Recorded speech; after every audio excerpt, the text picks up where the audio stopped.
Welcome to this segment. I'm still your host, TRUE Igbo. This is the final part of a teaching we started earlier, where we looked at how to greet and respond to greetings in Igbo language. We also considered what we called polite or magic words. Today, we will look at few things and then wrap up the teaching. Towards the ending part of this video, there is a constructive exercise that will enable us, especially the children, to grow more in Igbo language. If someone visits you at home or comes to your house, or when your father returns back from work, or when your mother returns back from market, you should be able to say Nnọọ.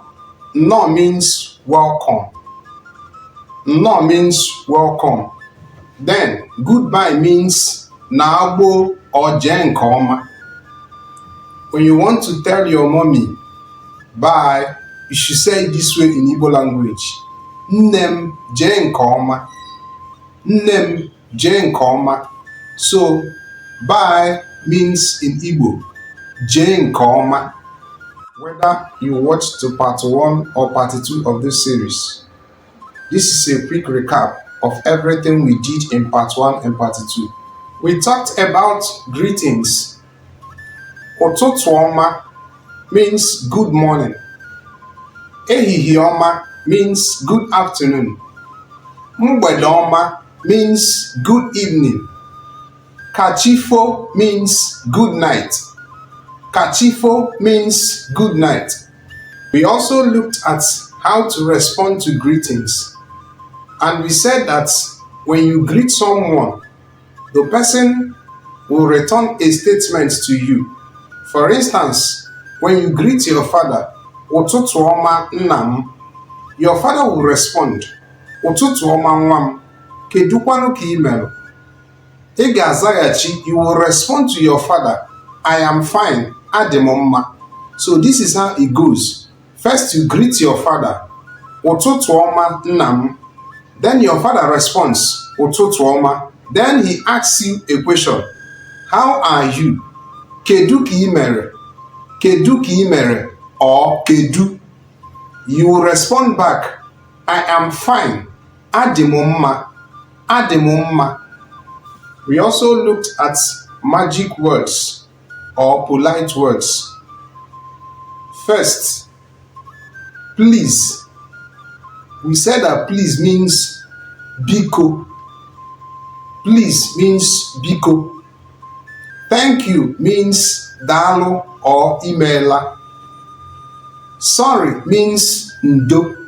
Sorry means Ndo. We also say that we have yes or no used to answer questions. Yes or no. Maọbụ mba. Maọbụ mba. We also looked at how to tell people your name and how to ask people their names. How to tell people your name. Aha m bụ Ifeanyi Chukwu Ogbu. Aha m bụ Chukwuemeka Okafọ. Aha m bụ Chibuike Atụsị Ụba. How to ask people their name. Kedu aha gị? Kedu aha gị? Then the person respond, aha m bụ so. Aha m bụ Onyinye Chukwu. Aha m bụ Ifeyi Nwa. I want you to learn and practice these greetings and everything we have taught here at your home with your parents. Greet your daddy and mommy. Say please in Igbo. Say thank you in Igbo. And say sorry in Igbo every day. Remember, the more you practice, the better you become. Speaking Igbo makes you a special child. Why? Because you are speaking the language of your ancestors. Biko, ndị nne na nna, nyere anyị aka, nyerekwa ụmụ na aka, imegharị emume niile anyị mere, ka o nyere ha aka ịmụta ọfụma ihe a kụziri ha.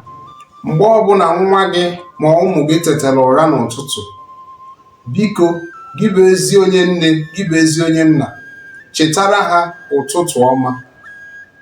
Ma gekwa ntị ka ha si kwuo ya, zaghachikwa ha. Ọ ga-enyere ha aka ị na-agbasi mbọ ike n'asụsụ Igbo anyị. Gbaa ha ume ikwu biko mgbe ha na-arịọ arịrịọ. Kụziere ha mkpa ọ dị ikwu biko mgbe kwesịrị.